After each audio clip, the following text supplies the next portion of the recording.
Kung hindi para sa'yo, mawawala ito. Hindi po ba? Yung para sa'yo, para sa'yo. Kung talagang para sa'yo yan, maghintay ka, darating yan. At pag natanggap mo, magtatagal yan.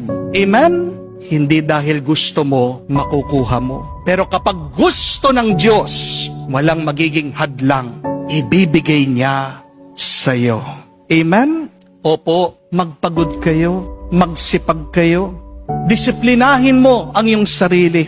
Pero huwag mong kalimutan, umasa ka sa Diyos. Manalig ka sa Kanya na ibibigay niya yung para sa'yo na makakabuti sa'yo. Amen? If God has given you the power, the position, the possessions, God can take away all of these things from you. Baka nakalimutan po ng iba sa atin yon. Don't ever cling to your power, your possessions, your position, because they are just temporary. Pansinin niyo po, yung ibon na lumilipad habang buhay, kumakain ng uod, di po ba? Pero pag namatay yung ibon, yung uod, yun yung kakain sa kanya. Yung pong isang puno, kapag sinibak, pumagsak, pwede makagawa po ng libo-libong posporo. Pero isang posporo lang, kaya niyang sunugin ang libo-libong puno. Anong ibig sabihin? Na hindi forever, yung iyong lakas, yung iyong buhay. Hindi naman forever na ikaw ay makapangyarihan, malusog, matalino. Sa isang iglap, pwedeng magbago lahat ng yan.